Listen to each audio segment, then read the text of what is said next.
Hi guys, we'll get started with the broadcast section, which is embargoed until it's finished, and then we'll move into a section for dailies and Sundays. We get started with Dave Reed from Sky. Hi Brendan, just checking you can hear me okay. Hi Dave, yeah, I can hear you. Yeah, no problem. Fabulous. Thanks for your time today. Just wanted to check in on the team news just to start with. How did the players come through?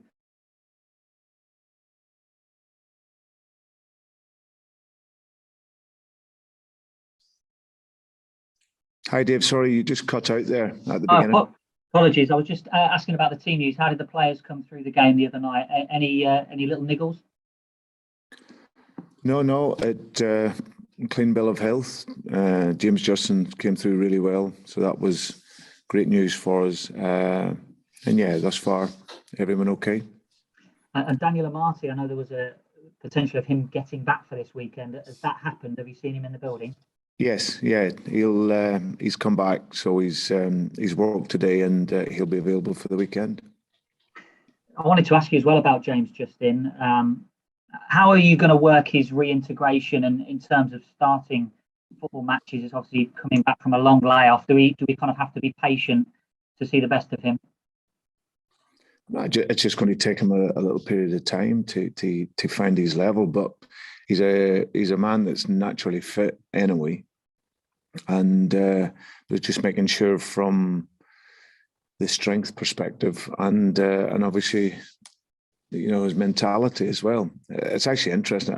I'd seen somewhere that that was only JJ's fourth game in front of Leicester City supporters, which is incredible when you actually think of how long he's been around, and you know, playing in that sort of experience with never any supporters there. So to now come back, this is a pretty much new experience for him as well, getting the feeling of his surroundings and everything. So yeah, but we'll just manage that as we go along. And but he, like I said, he's naturally fit anyway. But we just need to monitor it through the remainder of the season. You mentioned about supporters there. I guess, you know, does that make him even more eager in your, you know, for him to come back and start playing games? Are you having to tell him, look, just take a step back on this for a moment? Yeah, well, he's a very sensible player anyway. So he's worked ever so hard to get back. Now he's back fit and looking very strong. Nice introduction from the other night. Sport was great. You know, really glad to see him because they know how important a player he was for us. So yeah, so that's great news for us. And like I say, we'll just monitor him as we go through the season. As a group, how have you got over what happened at the end the other night? Were there some honest conversations in the debrief? Well, listen, there was a 12-second period which changed the narrative of the game. You know, we're 94 minutes and 30-odd seconds off a fantastic result and a really good performance. And then we obviously concede the goals. And it's like anything, whenever you lose something which is yours, and I think you could see that in both teams at the end.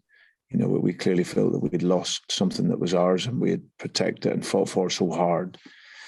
And then you see the elation of the Tottenham players and supporters to have gained something that they never thought they were going to get. So yeah, but we're always honest in our debrief. You know, there was lots of really good moments for us in the game, and obviously at the end of the game, it's managing that, and that still shows you where this group, there's still so much improvement left in them, and. But that will come. You do suffer when you have a loss like that. That is painful. But that is football. It's a game where there's lots of adversity in it, and this group of players have shown numbers of times that when that comes, they have that ability to jump back up and go again, and that's always important. You have to be able to get up and fight again, and something that we'll look forward to doing at the weekend. And are you confident that if you're in the same position at the weekend against Brighton in the 95th minute, that you'd be able to see it out this time? Yes, and hopefully the referee plays the allocated time as well, which should be nice. I've got to ask you about transfers as well. I know you talked about it the other day. said it was unlikely that anything would happen. Has anything changed in the last 48 hours? No, nothing imminent. I see a couple of newspapers in France linking you with Malang Sarr at Chelsea, a potential loan move there. Is there anything in that at all? Nothing to say on that, David, no. And I wonder, I mean, obviously a left-footed centre-back, in general terms, does that tactically open up the pitch for you? Is that something that you would look at as an option, a left-footed centre-back come at a premium, do you think? Yeah, I think most teams would. You know, if you have that possibility to have that balance in your team, not on the left side, of course, that is always important. So yeah, I've said all along that there's not a lot of resource for us to improve in this window, but I'm happy with the group of players that we have.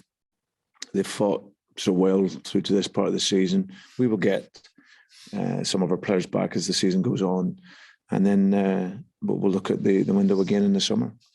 And just the final one from me, more general on the Premier League are looking to adjust the rules on postponements. I know you've had a couple of games called off. It's kind of a two-pronged question, really. Are you comfortable with a change of the rules mid-season on postponements? And then, you know, with the winter break coming up, would you have liked to have perhaps caught up on games during the winter break, or are you quite content with having those period of time off? No, I think we're happy where it's at, but we know that obviously there was some games that was postponed because of the COVID, so we know that we will have to pick those up later on in the season. But there were windows in that second part of the season where you could make those games up. So hopefully that will allow us to do that. Okay, thanks, David. We'll go to Rebecca from the Premier League. Hi, Brendan. Good to see you. Hi, Rebecca. With the fixtures building up around COVID and sources which have been stretched in previous weeks due to injuries, how is the mood around the camp? Yeah, it's great. It's the one thing which allows me to enjoy and love working here every single day is the guys here. The spirit is very strong. A lot of young players. Of course, naturally, after the result the other night, you can suffer and there is pain. But we spoke on that this morning and talked about moving on from it. And because, like I said, there was lots of positives from the game, and we've shown many times that even after a disappointing result, we can jump back up again and continue the fight. So yeah. But in that tone, it's what part of the joy of working is here. We've got incredibly honest bunch of players that come in and love their work. We've created an environment which is a very supportive environment for them, and an environment that demands for us to keep improving. So yeah, there's natural disappointment. They had a day off yesterday, but back in today and getting ready for the weekend. Going off the back of that game as well, and talking about the togetherness of your players, Patson Daka described the feeling of after that game as heartbroken. Does that represent the passion that the players have in your squad? Yeah, and I think the honesty of the team is what I love. The guys give everything. You see the little bit of naivety in the team at times, but that's something that's just experience, and that's also growing and going through these moments. We've had moments, adverse moments throughout our time working together, and we always looked at it and very open and analytical with it and honest with it, and that always allows you to move on. So we're not trying to blindside anyone. We should have won the game. It was there for us to win. We had real control with very few actions left in the game. But there's a great lesson there. And we have a mantra here that everything is possible. And I think that game sort of typified that. 5 minutes on the injury time, you've got a kick on 94 plus 33 seconds. So if you see through the next numbers of seconds that you go on and win the game, and that's a great victory. But instead, we make a couple of mistakes in duels and position of the ball, and all of a sudden you've lost the game. So it's a great lesson for all the players, and one that will go through with them their career, that whether you're winning the game or losing the game, it's there to fight right to the very final whistle. Along with those lessons as well, with COVID and injuries, how much of a test has this been in your managerial career to date? No, it's a challenge, which is what you want. You know, it's never always on an upward curve. We come off the back of 2 really, really good results going into the Tottenham game.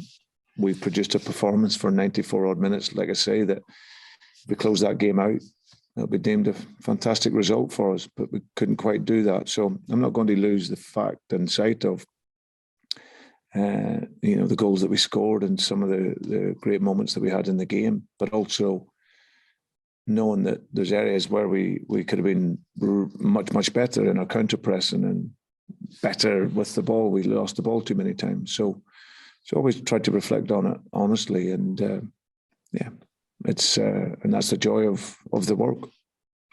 Writing up next to, what have you made of Graham Potter's side so far this season? Yeah. We've played them twice, obviously the league and the cup. I've enjoyed playing against them. It's always a good tactical battle in the game, and I've enjoyed watching them. They're a good football team that want to build a game from behind. Good rotation in the team, and I enjoy the challenge of playing against them. After the other night too against Tottenham, do you feel you've really got to back it up with a win now? Well, you go into every game to win. That's the nature of it. We want to go in first and perform well. That's important. You know, we get our confidence back again in how we play and how we work, and then take that through into over the course of the 90 plus minutes. And if we can do that, play to a high level, then it gives you an opportunity to win. Brendan, thank you for your time today. Good luck for the Pleasure. week. Thank you. Thanks. Thanks, Rebecca. We'll go to Owen from BBC Radio Leicester. Hi, Brendan. Hope you're well. Hi, I wondered whether I just wanted to double check on Kiernan Dewsbury-Hall first. I know you brought him off on Wednesday evening. I just wanted to double check that if there was an injury there, or whether it's just the sort of sheer amount of football he's played since coming into the side. Yeah, no, he was struggling to move. He'd cramp in both his calves. Obviously, he had a calf issue which kept him out for a little period of time. So coming back into the game, of course, the work that he'd put in, and he was struggling in his movement towards the end of the game. Hence the reason we took him off. But he's recovered well. I'd spoken to him today, so he feels great. So he'll be fine for the game. Good stuff. And on Daniel Amati as well, has he come back from the African Cup of Nations at a stage where he's able to come straight back in, or is he going to need a little bit more time maybe? No, he'll be available for the squad. He's obviously played in the week, and he's travelled back, so he'll have enough recovery time and come into the squad for the weekend.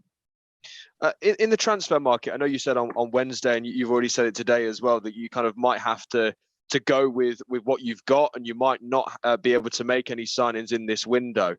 Is this the hardest January transfer window that you've known as a manager, or is this the sort of same challenges that clubs up and down the country face every January?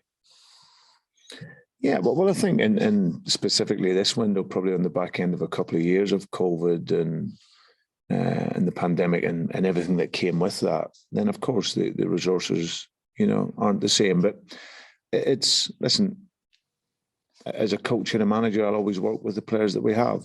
And I respect, the club has done absolutely everything for me since I've been in here, and where there's been money available to be able to get players in, they will do that. But if there's not, and then we work with the players that we have, and that's absolutely fine. We want to be the best that we can be, but apart from a number of clubs, there's a host of us that maybe can't go out and spend the money that you would like. But like I say, we've still got improvement in our team to make. We'll have players coming back for the second part of the season, and I'll continue working with my staff and to keep improving the players that we have. You mentioned those players, obviously players like JJ on Wednesday, and maybe Wesley Fofana to come back in as well. do they maybe lessen the need to move a little bit in this window, especially with fixtures piling up, I suppose, at the end of the season, those players from long-term injuries coming back at all? Yeah, well, that's a part of the process. Also thinking about that, thinking about what's coming back. Because the last thing you want to do is bring someone in just to thicken up your squad, knowing that these players aren't too far away. So like you see JJ coming back, that gives us, that extra quality and that bit of experience as well. So that's going to be really important for us. And as you say, Wesley won't be too far away either. So, and then later on we'll have a few other players. So getting these couple of defenders back, Daniel obviously coming back a bit earlier than what we anticipated as well, really, really helps. Not so much for Ghana, but certainly for us it does. And and obviously when the guys come back from the African nations. This is all something that comes into your thinking, and one that obviously eases the burden of feeling you've got to get people in straight away. On Brighton this weekend, what have you made of the job done by Graham Potter over the last couple of years? Because he's steadily built this Brighton side onto an upwards trajectory now. No, done very well. Like I said earlier, I really enjoy the games against Brighton. Both of us normally end up, tactically changing shapes or doing things different within the game. So that's always great from a coaching perspective, that challenge. And I enjoy watching them because for me, they look to play football similar to how we want to play and how I enjoy watching. So they want to build the game from behind and prepare the game well through the team and give players the opportunity to come in and play at the highest level. It's a difficult game, like they all are in the Premier League, but for us, it's about us getting to our level, the performance level, and hopefully getting 3 points this time. Final one from me, Brendan. But you've mentioned a couple of times about the tactical battle and you sort of the enjoyment, I suppose, of those in-game moments where you're battling against tactically another manager. Is that one of the I suppose the things you enjoy most about being a manager and having those sort of tactical moments in games where you may have to change formation and against Graham Potter, as you've already said, you're doing that a number of times. Is that something you enjoy the most about this job?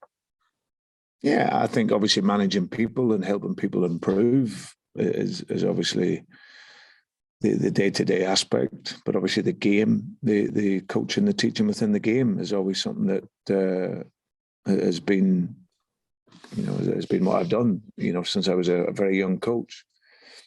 So lots of teams will play within the same shape. Graham is similar to myself, where he'll change within games to try and either surprise an opponent or just bring something different to the game for the opponent to think about. So, and of course, it's always a challenge that I've enjoyed, whichever club I've been at, and playing against that type of manager. So he's done a fantastic job there. He, along with Dan Ashworth, who's gone in and helped create an identity of football at Brighton. Brighton have always been a team that have played. I look back to when Gus Poyet was there, they set up and came through the leagues playing a really, really good brand of football. The supporters have bought into that. And so they have a clear identity of how they want to play. And obviously Graham has come in and that's how he wants to work. So it's a really, really good fit with him and with Dan as the sporting director. So fantastic club that have come through the levels really well, now starting to establish themselves in the Premier League, and they've got a fantastic manager helping them do that. Brendan, thank you very much and good luck on Sunday. Pleasure. Thank you.